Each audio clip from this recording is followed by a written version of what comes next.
Okay, so this is part one of an electron configuration lecture. This part is going to focus on quantum mechanics and how sort of quantum mechanics ideas relate to what we think we know about electron configuration. So this part is going to be a little bit weirder and more theoretical. The idea of electron configuration actually started with the Bohr model of the atom, so before quantum mechanics. But it holds up with what we know about weird electron behavior. So in the second part of the lecture, it'll be a little bit more concrete and visual, but this one's going to be, like I said, a little bit weirder. So bear with me. I just want you to have seen this stuff and kind of have heard these terms so that when you see and hear them again in the future, you're not totally unfamiliar. And the second part of the lecture is going to be the part that you need to be a little bit more comfortable with. So, electron configuration in general just refers to the way electrons are arranged around the nucleus. You can kind of think about it as an electron address, right? The nucleus is way in there. So some electrons are closer to the nucleus, and then they're arranged sort of farther and farther away as we go to higher and higher energy levels. And then when electrons jump, what we saw in the lab, they're jumping like maybe from here up to here when energy comes in, and then when they fall back down and release light, they would be going, from here to here. So what we're going to talk about in this first section is how scientists sort of figured out where electrons would be more mathematically. So let's get into it. So electron configuration is governed by 4 numbers. In this section, we're going to call them quantum numbers. And they're kind of referred to in a couple of different ways. But for now, they're quantum numbers. So they relate to the quantum mechanical model of the atom. The principal quantum number is represented by the letter N. And this is one that you really should be familiar with because you see this N designation a lot. Basically, as you go farther and farther away from the nucleus of an atom, you get these shells of electrons, more or less. And each energy level, each energy shell is another number. They're just designated by integers.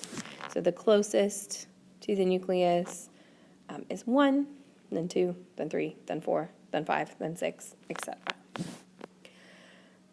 Within each energy level, there are different possible subshells for atoms. So you might remember from maybe biology or physical science that like the first energy level, the first ring of electrons can only hold 2 electrons. The first energy level only has 1 subshell. It's just the S subshell. The second energy level here can hold 8 electrons. Right? So the second energy level, as you see in the picture, has both an S subshell, which can hold 2 electrons, and a P, which can hold 6. So that's how these sort of correlate to what you already know about electrons.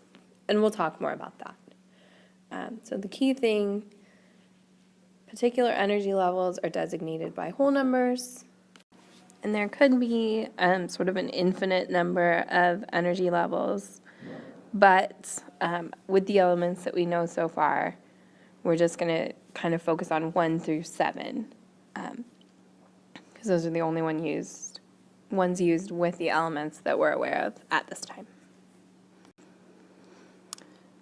Here's just another chart that looks at the energy level and then the subshell that it has. So the first energy level only has an S subshell. Second energy level has S and P. Third has S, P, and D. fourth has sp, d, and f.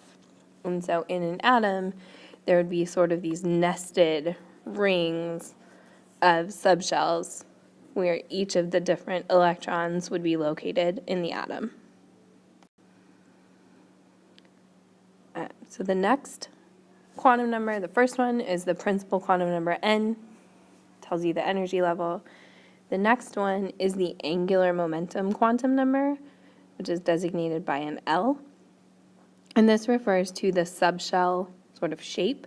So we talked just a second ago a little bit about S, P, D, and F. Those are different orbitals, different locations where electrons could be. So the L numbers just correspond to particular shapes. So the 0 L always corresponds to an S sublevel. 1 corresponds to P, 2 to D, 3 to F, which is as far as we'll go. And then if it kept going, we would go to G. As you'll see in a little bit, or in a second, the different sublevels have particular shapes. They're sort of graph equation solutions. So S is a sphere, P is sort of a propeller, D, sometimes you'll see it called dumbbell or clover, and F is like a flower. So the number corresponds to the letter. So here are the orbitals, here are the pictures. You can see sphere, propeller, dumbbell, and then the flower, S, P, D, F. And as you can see, each orbital sort of describes an area of space. And those are the solutions, the graphical solutions, basically, to Schrodinger's equations. So they show the areas of high probability of an electron being in that location. You can kind of imagine them all nested together. So the higher you get away from the nucleus, the more of these orbitals you'll have filled. So this just kind of shows first energy level just has S, so it can only have 2 electrons. The second energy level, because of the fact that it has more possible L values, can have S and P. So 1 and 3 orbitals, total of 8 electrons. So for each type of subshell, there's always a set number of orbitals. So S always has 1, P always has 3, D always has 5, F always has 7. They're not always completely filled, as we'll see, but they're always there. So the next quantum number is the magnetic quantum number, the M sub L. It tells you how the orbital is oriented in space, basically what axis, X, Y, or Z, that particular orbital is on. So the values are from negative L to positive L. So if you remember, maybe, L was 0 to n minus 1. So for energy level 1, L, n minus 1, is 0, and the only possible orbital that can be there is the s orbital. So it only has one orientation because it's all around all 3 axes. When you got to the p, there's 3 possible values because there's 3 possible orbitals. If you think back to the picture, there were 3 p pictures, basically. And in each one of these orbitals, described by each of these numbers, there can be 2 electrons. So it basically just tells you which one of those pictures it's in at any given level.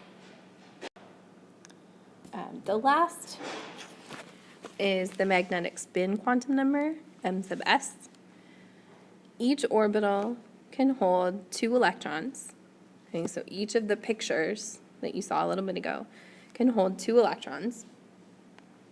So there has to be a way to distinguish between those 2 electrons. There's something that we'll talk about in lecture 2 called the Pauli exclusion principle, which says that no two electrons can have exactly the same address, basically. They can't have exactly the same set of quantum numbers. And so to distinguish, we say they spin different directions, even though really they don't really spin at all. So to indicate that, the way that you do that using the quantum numbers method is by saying that they spin plus 1/2 and minus 1/2. And if you get into quantum mechanics and you want to read more about electron behavior, you can find out why they're half and not whole. So all in all, 4 quantum numbers are needed to describe the probable location of all the electrons in an atom, or any one in particular. So the 4 are n, which corresponds to the energy level, can be values of 1 to infinity. We use 1 through 7. Then L tells you the type of subshell. So that's the SPDF. It can have values of 0 to n minus 1. So 0 is S, 1 is P, 2 is D, 3 is F, and so on. M sub L is the orbital orientation, so which axis the orbital falls on. So there's an S, which is just a sphere, so there's just a single value. The P, you can have a P on the X, the Y, or the Z. So there's 3 different possible orientations, 3 orbitals for electrons. And then M sub S is the spin, which can be plus 1/2 or minus 1/2.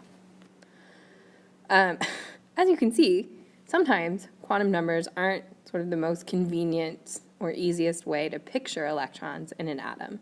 So in part 2 of this lecture, I'm going to show you a couple of rules and also a more visual way to think about and write electron configuration, or an easier way. You can think about it that way too.